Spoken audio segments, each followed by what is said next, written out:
Berdasarkan Undang-Undang Pengadilan Pajak, ketika mengajukan gugatan maupun banding, ini kita dapat melaksanakan atau mengajukan langsung ke pengadilan pajak atau kita mengirimkan melalui pos. Nah, dalam hal ini jika dilaksanakan secara elektronik Kak Vica, maka kita tinggal mengunggah saja nih seluruh berkas banding maupun.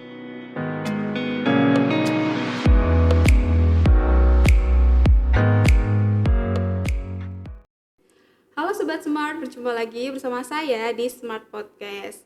Pada pertemuan kita hari ini, kita akan membahas kembali nih terkait dunia perpajakan, lebih tepatnya terkait e-tax court dalam pengadilan pajak. Pada perbincangan kita pada hari ini telah hadir narasumber kita yakni Kak Laila dari PDB Law Firm. Yuk kita sapa dulu. Halo Kak Laila, sebelumnya terima kasih banyak nih Kak karena telah meluangkan waktunya untuk bisa diskusi bersama saya dan juga teman-teman. Kak Laila gimana nih kabarnya? Halo Kak Vica, halo juga teman-teman. Alhamdulillah kabar saya baik sekali. Terima kasih ya Kak Vica karena telah mengundang saya lagi dalam podcast kali ini. Baik Kak Laila, kita hari ini akan membahas terkait diberlakukannya e-tax court di pengadilan pajak. Sebelum membahas lebih jauh nih Kak, jadi kan Ketua Pengadilan Pajak baru-baru ini mengeluarkan peraturan terkait administrasi sengketa pajak dan persidangan secara online yang dikeluarkan pada tanggal 21 Juli 2023. Nah, sebenarnya apa sih Kak yang melatar belakangi dikeluarkannya peraturan tersebut? Oke, mengenai latar belakang dikeluarkannya e-tax court ini ada 3 hal nih Kak Vica, yakni yang pertama alasan yuridis, alasan filosofis, dan alasan sosiologis. Nah, yang pertama yakni alasan yuridis ini karena adanya dikeluarkannya Perma nomor 7 tahun 2020 tentang atas perubahan Perma nomor 1 tahun 2019 tentang administrasi perkara dan persidangan di pengadilan secara elektronik. Nah, dapat kita lihat nih dalam perma tersebut dalam pasal 36 ayat 2 yang menyatakan bahwa Mahkamah Agung mendelegasikan untuk membuat peraturan khusus mengenai administrasi sengketa pajak dan persidangan secara elektronik di pengadilan pajak yang ditetapkan oleh pengadilan pajak itu sendiri. Kemudian yang kedua, alasan filosofis, yakni dapat kita lihat nih Kak Vica bahwasanya yang sudah kita ketahui mengenai asas persidangan cepat, sederhana, dan biaya ringan. Dalam hal ini dengan adanya asas tersebut maka diperlukan adanya perubahan administrasi mengenai penyelesaian sengketa di pengadilan pajak, yang mana kita harus memenuhi asas tersebut yakni dengan cepat, sederhana, dan tentunya dengan biaya ringan. Kemudian ada pun yang ketiga yakni alasan secara sosiologis, yang mana pengadilan pajak merupakan instansi yang memberikan pelayanan kepada masyarakat mengenai penyelesaian sengketa di bidang perpajakan. Di pengadilan pajak harus memberikan pelayanan yang baik dan mudah bagi masyarakat untuk menyelesaikan penyelesaian sengketa di pengadilan pajak. Nah, perlu diketahui juga Kak Vica bahwasanya pada tanggal 31 Juli 2023 yang lalu telah diberlakukan nih mengenai e-tax court itu sendiri. Baik Kak, berarti memang sudah diberlakukan ya Kak ya. Dan yang melatar belakangi tadi ada 3 dasar seperti itu. Nah, kemudian Kak, pertanyaan selanjutnya adalah agar kita bisa melakukan persidangan online atau e-tax court. Nah, langkah pertama yang harus kita lakukan ini apa Kak?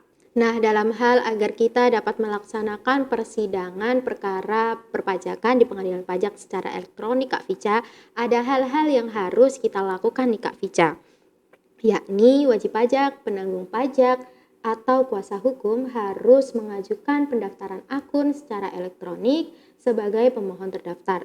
Nah, jika yang mengajukan ini adalah wajib pajak, maka hal yang harus dipersiapkan dan diunggah yakni surat permohonan registrasi akun dan surat keterangan terdaftar atau NPWP. Kemudian yang kedua, jika yang mendaftarkan ini adalah penanggung pajak, maka hal yang harus dipersiapkan yakni surat permohonan registrasi akun dan surat keterangan terdaftar atau NPWP, KTP, KK maupun paspor.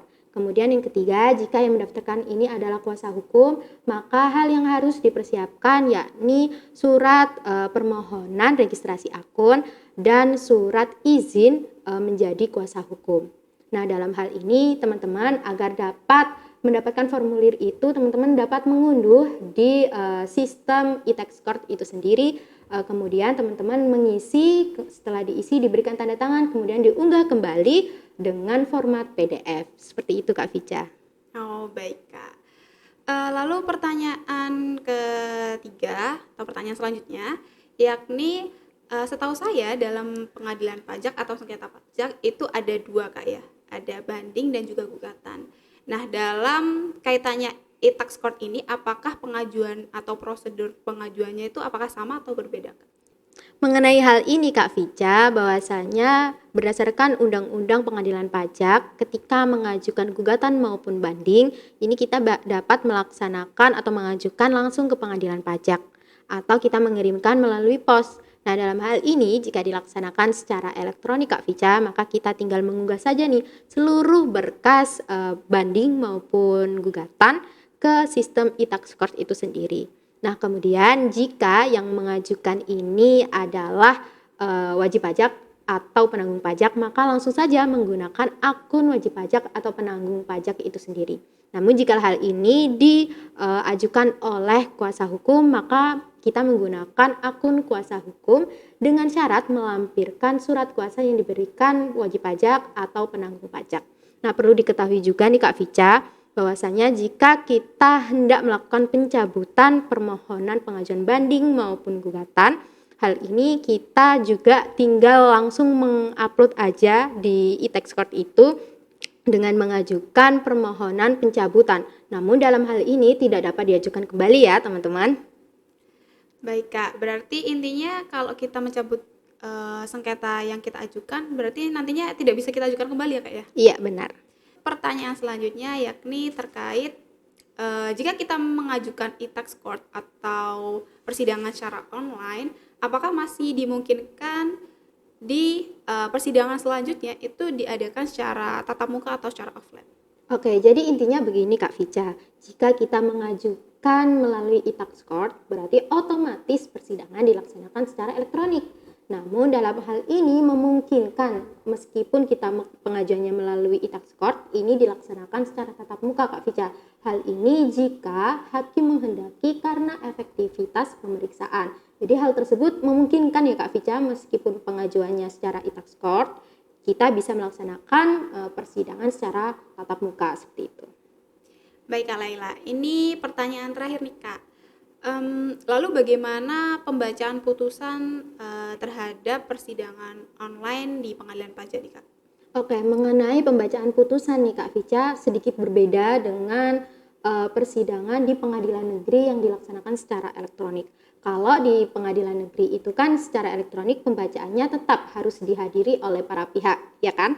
Nah, namun dalam hal ini kalau dalam pengadilan pajak itu tidak perlu dihadiri oleh para pihak.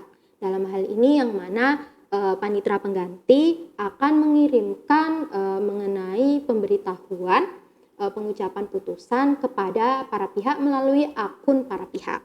Nah, hal ini sudah dikatakan dihadiri oleh para pihak dan mengenai putusan tersebut nantinya akan dipublikasikan melalui website resminya pengadilan pajak dan hal ini sudah dikatakan terbuka untuk umum atau persidangan terbuka untuk umum seperti itu. Nah, hal ini juga mengenai putusan ini yang akan dipublikasikan di dalam bentuk salinan putusan yang mana akan dibubuhi tanda tangan secara elektronik oleh panitera.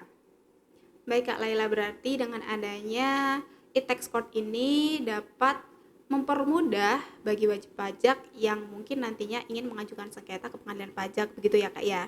Iya, benar sekali Kak Vica. Nah, baik, Kak Laila. Terima kasih banyak nih atas informasi yang telah disampaikan. Semoga bermanfaat bagi saya dan juga teman-teman.